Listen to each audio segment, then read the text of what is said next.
Hello students, स्वागत करते हैं आपका हमारे चैनल अचीवर्स क्लासेस में। ठीक है, तो स्टार्ट करते हैं। हम लोग करने वाले हैं आज क्लास 10 का वीडियो नंबर 7।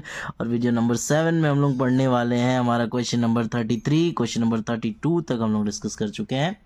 क्वेश्चन नंबर 33 जो है उसको ध्यान से समझेंगे। याद रखिए, जब हम द्विघात समीकरण को हल करते हैं तो हमारे पास 3 विधि होता है समीकरण हल करने का। पहला जो विधि होता है उसको हम बोलते हैं गुणनखंड विधि, फैक्टराइजेशन मेथड। दूसरा जो विधि हमारे पास आएगा वो है हमारे पास पूर्ण वर्ग बनाने की विधि। ठीक है, और उसके बाद जो तीसरा विधि हमारे पास आता है वो है हमारे पास द्विघाती सूत्र की विधि। तो 3 विधि से जो है हम किसी भी द्विघात समीकरण को हल कर सकते हैं। तो स्टार्ट करते हैं, समझते हैं कि ये जो क्वेश्चन है हमारा जो दिया हुआ ये क्वेश्चन ये कैसे बनेगा। ठीक है, तो क्वेश्चन को ध्यान से देखेंगे। क्वेश्चन में लिखा है 2x² - 5x + 3 = 0 के मूल क्या है। मूल का मतलब तो समझ रहे हो, द्विघात समीकरण में जो x का वैल्यू आता है इसको हम मूल बोलते हैं। ठीक है, तो इसका मूल क्या होगा ये हमें समझना है। तो ध्यान से देखते हैं कि ये कैसे बनेगा। ठीक है, तो यहाँ पे क्वेश्चन को थोड़ा ध्यान से देखिए। आपको दिखाई दे रहा होगा कि हमारे पास जो द्विघात समीकरण है वो है 2x² - 5x + 3। याद रखिए, एग्जाम में आपको अगर एमसीक्यू में ये क्वेश्चन पूछा जाएगा तो इस क्वेश्चन को आपको इन दोनों विधि से नहीं बनाना। रीज़न ये है कि ये बहुत टाइम टेकिंग होता है और इसमें स्टेप मार्किंग होता है। एग्जाम में आपको करेक्ट आंसर बताना है और उस करेक्ट आंसर का ही आपको नंबर मिलेगा, स्टेप मार्किंग का नंबर नहीं मिलेगा। तो इसलिए जो है इसमें आप 2 मेथड यूज़ कर सकते हो बनाने के लिए इसको। पहला जो मेथड यूज़ कर सकते हो वो है गुणनखंड विधि, जो अभी हम यूज़ करेंगे इसमें।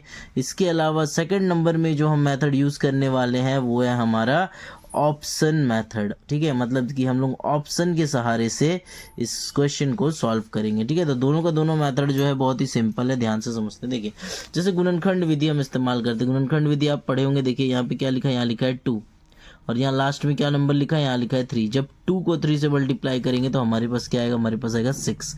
इस 6 को हमें इस तरह से ब्रेक करना है कि ब्रेक करने के बाद जो नंबर मिले, जैसे मान लीजिए 2 3 जा 6, 2 3 6, तो 2 को जब 3 से हम ऐड करेंगे तो हमें यहाँ क्या मिलेगा, 5। मतलब इन दोनों नंबर के बीच ऐसा कॉम्बिनेशन क्रिएट करना होता है कि ये बीच वाला नंबर हमें मिल जाए। तो इस जगह पे हम इसको ऐसे लिख पाएंगे 2x² - 2x - 3x + 3 = 0। ठीक है, अब अगर हम आगे बढ़ेंगे तो आपको ये दिखाई देगा कि ये 2x² और ये 2x है, तो यहाँ से हम 2x क्या कर सकते हैं, कॉमन ले सकते हैं। जैसे ही हम 2x कॉमन लेंगे तो यहाँ पे आपको x का पावर में 2 दिखता होगा, तो एक x बाहर आ गया तो अंदर बच गया x माइनस, फिर 2x जब बाहर आएगा तो यहाँ बचा 1। फर्दर हम क्या करेंगे, यहाँ से माइनस कॉमन लेंगे, माइनस, और उसके बाद 3। जब हम 3 कॉमन लेते हैं तो 3 तो बाहर आ जाएगा, तो यहाँ पे सिर्फ बचेगा x। और माइनस कॉमन लेने पे अगर यहाँ माइनस का साइन था तो अब यहाँ प्लस हो गया, और ये प्लस का साइन क्या बन जाएगा, माइनस। 3 कॉमन हो चुका है, इसलिए ब्रैकेट के अंदर क्या बचेगा, यहाँ बचेगा 1। वो आपको दिखाई देगा कि आपका ये जो ब्रैकेट है ये x - 1 हो गया और ये x - 1 हो गया। तो मतलब ये है कि अगर हम इस x - 1 को देख रहे हैं कि ब्रैकेट वाला टर्म अगर सेम हो जाए तो मतलब हम सही रास्ते पे चल रहे हैं आंसर को बनाने के। आगे जब हम बढ़ेंगे तो हमें दिखाई देगा यहाँ होगा x - 1 और इस जगह पे होगा 2x - 3। मतलब क्या है, आपको दिखाई दे रहा होगा इस जगह पे कि ये जो 2x और -3 दोनों को हम साथ में लिख दिए और इन दोनों ब्रैकेट में से एक ब्रैकेट को हम लिख दिए, मतलब ये कॉमन होके ही ऐसे बना हुआ है। अब आगे चलेंगे, देखते हैं कि क्या होता है। अब जैसे ही हम आगे चलते हैं तो आपको दिखाई देगा कि हमारे पास 2 ब्रैकेट आया हुआ है, एक है x - 1 और एक है 2x - 3 = 0। एक बार इस x - 1 को 0 के इक्वल दिखाइए, x - 1 = 0। अब ये -1 इधर जाके क्या बन जाएगा, +1। मतलब कि इस द्विघात समीकरण का जो पहला मूल आएगा वो क्या आएगा, वो आएगा +1। इसके अलावा एक बार इस 2x - 3 को 0 के इक्वल दिखाइए, 2x - 3 = क्या हो जाएगा, 0। -3 इधर जाके क्या बन जाएगा, -3 इधर जाके बन जाएगा +3। तो यहाँ पे 2x = 3। अब ये 2 मल्टीप्लाई में है, इधर आके आएगा डिवाइड में, तो ये होगा x = 3/2। तो x का हमें 2 आंसर मिला, जो है हमारा x = 1 और x = 3/2। तो आई होप आपको जो है ये क्लियर हो गया होगा कि गुणनखंड विधि से हमें कैसे बनाना है। तो क्वेश्चन को जब हम ध्यान से देखते हैं तो हमारे पास यहाँ पे 4 ऑप्शन थे, जिसमें ऑप्शन नंबर 1 देखिए, यहाँ 1 लिखा है और यहाँ 3/2 लिखा है, तो ये जो है ये हमारा करेक्ट आंसर हो जाएगा। ठीक है, तो पहला तो हम समझ गए गुणनखंड विधि से कैसे बनाना है, सिंपल गुणनखंड विधि इस्तेमाल करिए, एक्स का वैल्यू निकाल लीजिए, बात खत्म। अब आगे चलते हैं। नेक्स्ट है ऑप्शन मेथड। ऑप्शन मेथड में क्या है, जब भी ऑप्शन मेथड से आप बनाओगे तो आपको थोड़ा बहुत पेशेंस से इस चीज़ को करना होगा। पहले तो आप क्वेश्चन को ऑप्शन मेथड में बनाते समय लिख लीजिए। हमारे पास क्वेश्चन है 2x² - 5x + 3 = 0।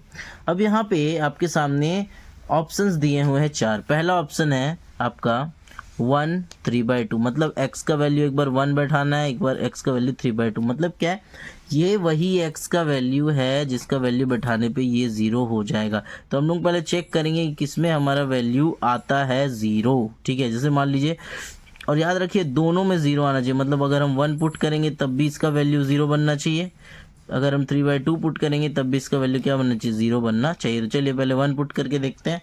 अगर हम इसमें 1 पुट करते हैं तो यहाँ होगा 2 × 1 का स्क्वायर। थोड़ा फास्ट इसको आप बनाएंगे, -5 × 1, ठीक है, 5 × 1 × 3 = 0। जब आगे बढ़ोगे तो 2 × 1 का स्क्वायर क्या हो जाएगा, 2 × 1 का स्क्वायर हो जाएगा 2 -5 + 3। तो जब आप इसको फर्दर सॉल्व करोगे तो ये 3 और 2 जुड़ के बन जाएगा 5, 5 से 5 घटेगा तो ऑल ओवर सारा कैंसिल होकर क्या बन जाएगा, 0। मतलब कि ये जो द्विघात समीकरण है उसका आंसर 1 तो है, मतलब हमारा जो आंसर है वो 1 तो पक्का है, मतलब 1 आंसर है हमारा। ठीक है, तो अब चेक करते हैं। पहले नंबर ऑप्शन में भी 1 है, दूसरा में 1 नहीं है, -1 है, तो मतलब ये ऑप्शन क्या हो गया, ये जो हमारा ऑप्शन है ये वाला ऑप्शन हो गया गलत। तो ये ऑप्शन भी क्या हो गया, ये ऑप्शन भी गलत हो गया, क्योंकि इसमें क्या है, इसमें भी -1 है। तो हमारे पास 2 ऑप्शन बचे हैं, ये वाला और ये वाला। अब इन दोनों में से कोई आंसर सही है। अब सेकंड वाला मान लीजिए ऑप्शन नंबर 1 से ही हम पुट कर रहे हैं तो 3/2 पुट करते हो, देखते 0 आता है या नहीं आता है। ठीक है, तो देखिए मान लीजिए यहाँ पे 2x², x की जगह हम लोग 3/2 पुट करेंगे, माइनस फिर 5 की जगह क्या लिखेंगे 3/2, फिर +3 = क्या हो गया 0। अब आगे चलेंगे, यहाँ होगा 2 × 3/2 पुट करेंगे तो क्या होगा 9/4 माइनस। अब जब यहाँ पुट करेंगे तो होगा 15/2 और +3 = 0। फर्दर आप इस चीज़ को अगर सॉल्व करते हो तो आपको दिखाई देगा 2 से 2 कट जाएगा। ठीक है, तो यहाँ पे हमारे पास आया 9/2 - 15/2 +3 = 0। चलिए यहाँ तक तो आप समझ गए कि हमारा जो क्वेश्चन है अब यहाँ पे आगे रुका है। अगर इस चीज़ को सॉल्व करने पे 0 आ गया मतलब हमारा आंसर 3/2 भी है। ठीक है, तो चेक करते हैं पहले हमारा आंसर 3/2 है यानी। तो यहाँ लिखा है 9/2 - 15/2 +3 = 0। ठीक है, तो बनाते हैं 9/2, फिर है आपका देखिए ध्यान से -15/2 +3 = 0। देखते हैं होना चाहिए, बाय में 1 लगाएंगे, ये सारा का एलसीएम लेंगे तो नीचे 2 आ जाएगा। अब जब सॉल्व करेंगे इसको तो यहाँ आएगा 9 - 15 +6। एलसीएम को बताने की ज़रूरत नहीं है आपको, आप 10th क्लास में हैं तो आपको आता ही होगा। 9 में 6 को ऐड करेंगे तो होगा 15, 15 - 15/2 हो गया। 15 से 15 करेंगे 0, तो यहाँ 0 = क्या आ जाएगा 0। मतलब कि हमारा एक आंसर हमारा आ रहा है x का वैल्यू 1 होना चाहिए, इसके अलावा हमारे पास जो आंसर आ रहा है x का वैल्यू होना चाहिए 3/2। और यहाँ पे अगर हम ऑप्शंस को चेक करते हैं तो आपको ये दिखाई दे रहा होगा कि एक बार जो हमारा x का वैल्यू आया है वो 1 है और ये है 3/2। उसके बाद हमारा ये ऑप्शन तो गलत हो गया था पहले। यहाँ देखेंगे तो -3/2 वाला तो कैपेबल होगा नहीं, क्योंकि ये ऑलरेडी अप्लाइड होकर 0 दे चुका है। इसका मतलब ये क्या हो जाएगा गलत, और हमारा आंसर क्या बन जाएगा ये। तो इस तरह से आपको 2 मेथड यूज़ करके ये सारे क्वेश्चंस बनाने हैं। अगर आप इन दोनों को इस्तेमाल करोगे तो बहुत ज़्यादा टाइम टेकिंग होगा, इसलिए या तो आप गुणनखंड विधि इस्तेमाल कर लीजिए या तो आप ऑप्शन मेथड यूज़ कर लीजिए। ठीक है, दोनों में से कोई एक मेथड यूज़ कर लीजिए, आपका जो क्वेश्चन है वो बन जाएगा। ठीक है, तो आई होप आपको जो है ये समझ में आया होगा। तो इसी के साथ हम आपको बता देते हैं कि आपको जो है बाकी के जो आंसर्स जो कमेंट में बताने हैं, क्वेश्चन नंबर 34 आपको बताना है।